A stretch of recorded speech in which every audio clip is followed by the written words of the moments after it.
5학년 학생 여러분 안녕하세요.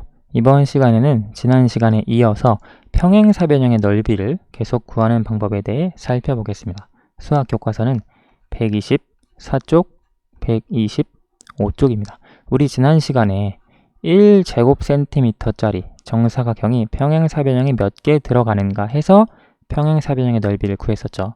이번 시간에는 다르게 평행사변형의 넓이를 구할 거예요. 어떤 식으로 할 거냐면 평행사변형을 다른 도형으로 바꾸어 넓이를 구하는 방법에 대해 알아볼 거예요. 우리가 이미 넓이를 구할 수 있는 도형 있죠. 직사각형, 정사각형입니다. 그 중에 직사각형으로 바꾸어 넓이를 구하는 방법을 알아볼 텐데요. 여러분 교과서 뒤쪽에 준비물 13에 보면 이와 같은 평행사변형 도형이 있을 거예요. 이제 이것을 가지고 활용을 해줄 건데요. 자, 보면 한 변의 길이가 1cm인 정사각형, 즉 모눈이 여기 있습니다. 자, 이 평행사변형이 있는데 평행사변형의 밑변을 파란색, 높이를 빨간색으로 표시해 보세요. 밑변을 물론 이렇게 놓을 수 있고 높이를 이렇게 놓을 수 있습니다. 그런데 선생님은 여기서 보기 편하게 여기를 밑변, 파란색, 여기를 밑변으로 놓을 거고요. 평행한 두 변, 그리고 높이를 빨간색으로 이렇게 표현을 할 거예요. 높이는 두 밑변 사이의 거리가 높이라고 했죠. 자, 그래서 이렇게 표시를 했습니다. 밑변과 높이를 하나씩 표시를 하고요. 자, 그러면 이 다음에 어떤 식으로 할 거냐면 평행사변형을 자를 거예요. 잘라서 넓이를 구하기 쉬운 도형으로 만들어 보세요 했는데 우리가 이미 알고 있는 넓이를 구할 수 있는 도형은 직사각형 또는 정사각형이 있습니다. 근데 우리가 직사각형의 넓이를 통해서 정사각형의 넓이를 구했었죠. 한 변의 길이 곱하기 한 변의 길이. 왜냐면 정사각형도 직사각형이니까요. 따라서 직사각형으로 만들어서 표현을 해보려고 해요. 그러면 지금 이 평행사변형을 잘라서 어떻게 직사각형으로 만들 수 있는지 여러분도 준비물 13에 있는 평행사변형을 가지고 한번 잘라보세요. 잘라서 직사각형을 만들 수 있는지 여기에 한번 잘라서 붙여보시기 바랍니다. 보면 넓이를 구할 수 있는 도형을 떠올려 보세요 했는데 우리가 넓이를 구할 수 있는 건 직사각형, 정사각형이거든요. 그래서 여기서 어떻게 잘라야 직사각형을 만들 수 있는가 생각을 해보니까 여기 보면 이 부분 있죠. 이 부분, 삼각형 부분을 잘라서 가위로 잘라서 이걸 이쪽으로 붙이면 자, 그러면 이렇게 만들어 놓고 보니까 이 모양 있죠? 이 모양이 되는데 이 모양은 우리가 알고 있는 직사각형 모양입니다. 그렇죠? 근데 여러분, 선생님처럼 이렇게 자르지 않고 조금 더 이렇게 해서 이만큼을 잘라도 여기다가 붙이면 마찬가지로 직사각형 모양이 나올 거예요. 여러분, 선생님처럼 잘라도 되고 선생님이랑 조금 다르게 잘라봐도 괜찮아요. 물론 높이에 맞게 평행하게 이렇게 잘랐을 때 붙이면 이와 같은 모양이 나올 거예요. 선생님이 실제로 잘라서 붙여보니까 이런 모양이 나왔습니다. 원래 지금 이 부분이 이쪽에 붙어 있었던 거죠. 그렇죠? 근데 그걸 잘라서 여기다가 붙이니까 이런 도형이 됐어요. 근데 이 도형 뭐죠? 우리가 알고 있는 직사각형입니다. 그렇죠? 선생님처럼 잘라도 되고 아니면 더 많이 잘라도 됩니다. 이만큼을 잘라서 붙여보아도 마찬가지로 이런 모양이 나올 거예요. 그럼 우리 이거 넓이 구할 수 있죠. 직사각형의 넓이는 가로 곱하기 세로잖아요. 그렇죠? 자, 그래서 지금 평행사변형을 이렇게 바꾸어 주었는데 이 평행사변형의 넓이를 구하는 방법은 직사각형의 넓이를 구하는 방법으로 구하려고 해요. 직사각형의 넓이 구하는 방법으로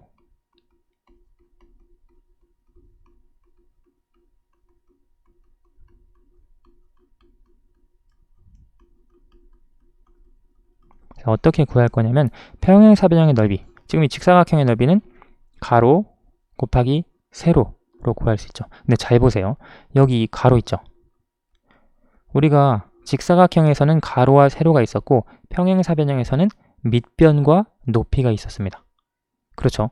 근데 이 평행사변형에서 이 부분, 지금 여기 표시한 이 부분은 밑변이죠. 선생님이 아까 파란색으로 표시한 부분. 그리고 이 부분, 지금 여기 빨간색으로 되어 있는 부분은 높이예요. 그렇죠. 원래 직사각형이었다면 가로 곱하기 세로 해서 넓이를 구할 수 있는데 평행사변형에서 우리가 알고 있는 용어 표현을 해보니까 여기 파란색으로 표시한 밑변 그리고 빨간색으로 표시한 높이가 있죠. 그래서 평행사변형의 넓이는 밑변의 길이 곱하기 높이로 표현을 해줄 수 있습니다. 밑변의 길이 곱하기 높이. 왜냐하면 지금 직사각형으로 바꾼 다음 직사각형의 넓이 구하는 방법인 가로 곱하기 세로를 해보니까 직사각형의 가로와 똑같은 게 평행사변형의 밑변이에요. 직사각형의 세로와 똑같은 게 평행사변형의 높이예요. 따라서 평행사변형의 넓이는 밑변의 길이 곱하기 높이로 쓸 수 있는 겁니다. 자, 여러분, 왜 평행사변형의 높이가 밑변의 길이 곱하기 높이인지 이해하셔야 됩니다. 아, 그냥 평행사변형의 넓이는 밑변의 길이 곱하기 높이야 라고 외우는 것보다 어떻게 이와 같은 평행사변형의 넓이 구하는 방법을 알았는지 이 과정을 기억을 해두시면 이 원리를 이해하시면 좋을 것 같아요. 자, 그러면 식을 사용하여 평행사변형의 넓이를 구해보세요. 이 식을 사용해서 구해보면 지금 밑변의 길이 여기에서부터 여기까지 길이는 3cm죠. 여기에서부터 여기까지는 4cm입니다. 그래서 평행사변형의 넓이는 3 곱하기 4 해서 12제곱센티미터다. 이렇게 구해줄 수 있어요. 그렇죠. 지금 이 상태에서도 밑변이 여기에서부터 여기까지, 높이가 여기에서부터 여기까지 3 곱하기 4로 바로 구해줄 수 있습니다. 자, 그러면 우리 평행사변형의 넓이를 쉽게 구할 수 있어요. 다음 페이지로 넘어가 볼게요. 넓이를 구하는 방법을 이용하여 물음에 답해 봅시다. 평행사변형의 넓이를 구해보세요. 평행사변형의 넓이는 지금 여기 밑변이죠. 그리고 높이 있습니다. 밑변 곱하기 높이로 표현할 수 있어요. 밑변은 9, 높이는 5. 계산하면 45. 따라서 평행사변형의 넓이는 45제곱센티미터다 라고 할 수 있습니다. 자, 여기서 평행사변형의 넓이. 지금 이게 밑변이거든요. 파란색으로 여기가 두 밑변, 그리고 두 밑변 사이의 거리. 이걸 높이라고 합니다. 그러면 밑변 곱하기 높이 해서 48. 그래서 이 평행사변형의 넓이는 48제곱센티미터다 구해줄 수 있습니다. 평행사변형의 밑변의 길이와 높이를 구해보세요. 넓이가 35제곱미터래요. 그런데 높이가 7m예요. 그럼 우리가 밑변의 길이가 얼마가 되느냐인데요. 우리가 밑변의 길이 곱하기 높이를 했을 때 넓이 35가 나와야 하는 거죠. 따라서 7에다가 뭘 곱해야 35가 되는가? 이건 35를 7로 나눠보면 알 수 있죠. 따라서 35 나누기 7 계산하면 5. 그래서 밑변의 길이가 5m가 됩니다. 여기에서도 마찬가지죠. 밑변의 길이가 나와 있어요. 밑변의 길이가 3m이고 높이를 몰라요. 그런데 넓이가 12예요. 그러니까 높이가 4m다 라고 하는 것을 알 수 있습니다. 5번 밑변의 길이와 높이가 각각 같은 평행사변형의 넓이를 비교해 봅시다.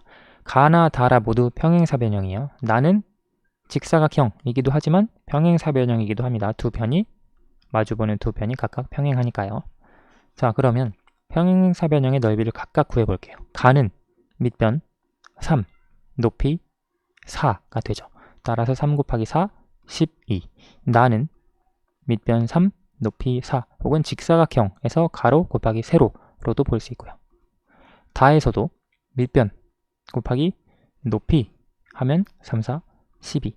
라도 밑변 곱하기 높이 하면 3, 4, 12가 됩니다. 문제에서 사실 밑변의 길이와 높이가 각각 같은 평행사변형이라고 했죠. 그래서 밑변의 길이 곱하기 높이가 평행사변형의 넓이니까 모양과 상관없이 어떤 평행사변형의 밑변의 길이가 각각 같고 높이가 각각 같으면 넓이도 똑같이 12가 나온다고 하는 것을 알 수 있습니다. 자, 다시 얘기하면 밑변의 길이와 높이가 같으면 평행사변형에서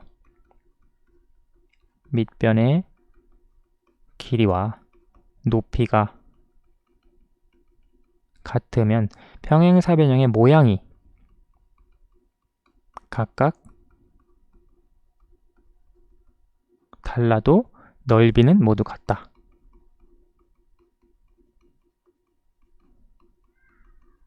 라고 하는 것을 알 수 있겠죠. 이제 이건 평행사변형에 적용이 되는 겁니다. 먼저 따라서 밑변의 길이와 높이가 같으면 모양이, 평행사변형의 모양이 달라도 가나다라 다 모양이 다르죠. 하지만 밑변의 길이, 높이가 같기 때문에 넓이가 모두 12로 똑같이 나왔다라고 하는 것을 알 수 있습니다.